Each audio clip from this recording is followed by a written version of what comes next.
Olá, nesse novo vídeo sobre o Code Rocker Way eu vou falar sobre uma outra fase do projeto, que é a fase de build, certo? Quando a gente trabalha com integração contínua, com o conceito de integração contínua, esse conceito de build e deploy geralmente ele fica bem acoplado. É bem comum usar ferramentas como o Jenkins, o CodeShip, Travis e outras ferramentas parecidas, CircleCI, etc. Eu gosto do conceito de separar bem o deploy e o build. Isso veio de um texto bem interessante, que é um site, na verdade, chamado 12 Factor. Uma teoria, um manifesto criado pelo pessoal da Heroku, que é uma plataforma de cloud computing. E eles trabalham com 12 fatores que o teu projeto deveria seguir para ser uma aplicação como um SaaS, aplicativo como um serviço bem escalável e fácil de manter e tal. E um dos tópicos, eu vou deixar depois o link aqui no vídeo, um dos tópicos que eu acho interessante, que foi que inspirou a gente a trabalhar dessa forma, é o quinto item dos 12 fatores, que é Build, Release e Run, que é separar o teu código em três grandes estágios, que é o build, o release, que é o deploy, e a execução. Então, o software, o teu projeto está em três estágios. Ou ele está sendo construído, ou ele está sendo enviado para os servidores, ou ele está sendo executado, certo? Você separar essas três etapas bem claramente vai te ajudar a criar scripts, a automatizar as coisas, a entender as coisas quando podem dar errado ou podem dar certo e resolver problemas, etc. Então, a gente trabalha dessa forma, então, a gente divide o nosso projeto em o desenvolvimento, quando ele está terminando de desenvolver, a gente passa ele para um processo de deploy. No vídeo anterior sobre nos vídeos anteriores sobre análise de código, eu comentei então como a gente faz para trabalhar com qualidade, para fazer análise do código, né, que é a parte de pré-commit, o codec e a própria revisão de código por seres humanos, por outros desenvolvedores. E após essa fase de review, passa por um build. O que é o build? A gente vai rodar uma série de scripts, uma série de processos para garantir que o software está funcionando, certo? O que são esses testes? Os básicos, que são os testes unitários. Então a gente trabalha, quando a gente está falando com PHP, a gente trabalha com PHP Unity. Quando a gente está falando com front-end, trabalha com os ferramentas de teste unitário do front-end. E nesse exemplo aqui eu estou citando testes da API, mas são testes de aceitação, testes. É, Inclua aqui os outros testes que você acha interessante, Selenium, teste de interface, etc. Aqui eu vou citar só o básico que a gente geralmente usa. Então, os testes unitários, no caso aqui, a maioria das vezes a gente trabalha com PHP, então são testes usando o PHP Unity mesmo, né? Então, ah, qualquer exemplo aqui. Então, não vou entrar em detalhes sobre os testes, mas são testes específicos de PHP Unity, né? Então, assert, constrói o ambiente aqui, assert equals, assert count, etc. Então, é a cobertura de código de testes unitários básico. Nenhuma novidade quanto a isso. E a parte de testes de API, a gente usa uma ferramenta chamada PyRest Test, que eu vou também deixar um link aqui com um exemplo do texto dos desenvolvedores da CodeRocker, aliás, de um dos clientes da CodeRocker, que ele escreveu um texto, um post bem interessante sobre o PyRest Test, que é uma das ferramentas que a gente usa. É um script em Python que você configura e cria testes, escreve os testes na forma de YML. Então aqui é um exemplo, né? Passando essa URL, no método post, passando isso como body, eu espero o status 200, vai ter um header e eu espero que o resultado tenha um subscription ID que seja igual a 3, um plano que seja igual ao package 1, etc. E eu rodo esse teste unitário, então esse teste de API, na verdade, no momento do build. Existe outra ferramenta legal que a gente começou a testar, começou a usar, e está usando parcialmente em alguns projetos, é o Codeception. O Codeception ele tem exemplo aqui de teste de API, né? Então Aqui é legal que você escreveria os testes em PHP, né? Então, eu quero criar um usuário com autenticação, crio esse cabeçalho, mandei o post para essa URL com esses dados, espero a resposta 200, espero que seja um JSON e que a resposta contenha OK. Também posso criar, usando o Codeception, criar testes unitários, que ele vai usar o PHP Unit, e eu posso fazer outras coisas aqui. Então fica a dica, esses dois caras aqui são bem legais, o PyRestTest e o Codeception são legais. Com isso, a gente trabalha então, isso faz parte então do processo de build, é construir o software, testar todos os detalhes dele. A gente testou, nós usamos mais de uma ferramenta, nós já usamos Jenkins, já usamos CodeShip, usamos o PHP-CI, que é um projeto open source, que é o PHP Continuous Delivery, PHP Continuous Integration. Ele tem uma versão hosted, que você paga aqui por mês para usar, ou você pode baixar ele na tua máquina, no teu servidor e testar. Então você configura todo ele. Ele é open source, aqui tem a comparação dele com outras ferramentas. Ele é bem interessante, tem uma série de plugins, inclusive para o Codeception, para rodar Grunt, para rodar o PHP Unit, para rodar o Composer, etc. Para rodar esse Shell Script. E integração com o Slack, com o e-mail, etc. Ele compacta, descompacta coisas. Então ele é bem interessante. Eu aconselho quem queira testar uma ferramenta para integração contínua mais leve que o Jenkins é bem pesado, bem complexo de trabalhar. O PHP CI é realmente bem simples de se instalar. Você pode baixar ele no teu servidor, na tua máquina e rodar, ou você pode assinar aqui por mês. Você paga alguns dólares por mês para ter em libras. Você pode ter uma máquina aqui que é um build concorrente por 10 libras por mês, certo? Então, ou você pode instalar ele na tua máquina e usar um servidor teu ou um servidor na Amazon, alguma coisa assim para rodar os teus testes. Outra ferramenta que eu acho bem interessante, que nós estamos usando agora, é uma chamada BuildKite. Então o endereço é buildkite.com. Deixa eu dar um sinal aqui. Então essa é a ferramenta, BuildKite. A forma de pagamento deles é interessante, é 15 dólares por usuário. Então, ilimitado o número de agentes, número de builds, número de projetos. Então, 15 dólares por usuário é relativamente legal o trabalho, não é nada que vai te fazer ficar pobre. É um custo legal. Depois você pode adicionar mais usuários, mas geralmente um usuário por projeto é interessante. Vou fazer o login aqui para mostrar. O que eu acho interessante nesse cara é o formato como ele trabalha. Então, aqui eu tenho os projetos, tem um teste aqui qualquer, tem um projeto aqui, e normal você configura o projeto, eu posso configurar ele aqui.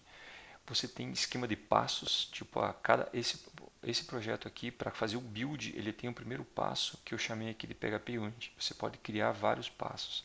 Então esse passo aqui, eu chamei de PHP Unit, ele vai rodar esses scripts aqui, é uma série de scripts. Quais são as variáveis de ambiente, se eu posso rodar em paralelo, etc. E tem esse outro passo aqui, que é o teste de API, que vai usar o PyRestTest. O meu build ele pode ter vários passos. E eu posso criar aqui também, fazer fazer steps, aliás, fazer pontos de parada. Tipo, da forma como está configurado aqui, esses dois passos podem rodar em paralelo. Eu vou explicar isso daqui a pouco. Você pode rodar esses passos em paralelo. Você pode criar um passo que diz que ele vai esperar os anteriores para depois rodar os próximos, certo? Tem tudo configuração. A gente configura isso, integrado isso com o GitHub. Eu vou vou mostrar daqui a pouco ele funcionando. E aqui você tem o status para você botar no teu aplicativo, então, no teu GitHub, etc. Ele integra com o GitHub ou o Bitbucket. Então é tranquilo quanto a isso. Eu acho que a grande vantagem do BuildKite é esse esquema de agentes. Se a gente trabalhar com o PHP CI, por exemplo, um exemplo que está aqui, eles cobram 10 libras por agente, ou seja, por build concorrente. Se for pegar, por exemplo, Travis, CI, ele também cobra por número de builds simultâneos. E o Travis é relativamente caro. Não vou ter o exemplo aqui. O link dele é meio complicadinho. Mas você pode ver aqui, quem já usou o Travis sabe que ele é muito bom, mas ele é um pouquinho caro porque você paga também por máquina rodando. Né? O BuildKite, você paga os $15 para usar essa interface dele e você vai baixar esses agentes. Então aqui, por exemplo, eu tenho essa máquina aqui, que é uma máquina interna na CodeRocker, que ela é uma máquina que eu baixei 2 agentes. É a máquina Ubuntu, que eu baixei um pacotinho lá na máquina Ubuntu e executei ela de forma paralela. Então eu tenho uma máquina com 2 agentes. Se eu quiser, eu posso vir aqui, por exemplo, na minha máquina local aqui. Eu vou lá iniciar o Docker. Quem viu o outro vídeo sobre Docker, estou iniciando aqui no meu Mac. O que é legal é isso, você pode baixar o agente para cada uma das máquinas da tua rede, dos teus desenvolvedores, ou criar máquinas lá na Amazon ou os teus servidores, criar agentes que vão rodar os builds, certo? Então, eu vou terminar de startar aqui. Na minha máquina, então, eu baixei aqui o agente para o Docker, certo? Aliás, o agente para o Docker. Está terminando de carregar aqui. Deixa eu ver se eu pego aqui. Não tem nenhum exemplo aqui. Ó, eu vou dar um start em 3 agentes. Daqui a pouco ele vai registrar eles como agentes aqui eu não sei se eu estou... Carregou aqui. Bom, enquanto ele carrega ali, ó, ele está... Ó, carregou. Então eu tenho 5 agentes. Eu tenho aqueles 2 da minha máquina lá na CodeRocker e mais 3 da minha máquina local aqui. Eu posso levantar agentes conforme eu preciso, certo? E como o projeto aqui ele está configurado com o Git, o que acontece? Esse é um projeto no GitHub. Quando foi criado o pull request, automaticamente o BuildKite rodou. E eu sei que esse build aqui passou. Ele demorou 2 minutos para rodar. Se eu vou dar um update branch aqui, ó, ele vai começar a mandar deu o schedule aqui, eu posso vir aqui e ver, ó, já está rodando aqui. Deixa eu pegar aqui para ver o que está acontecendo.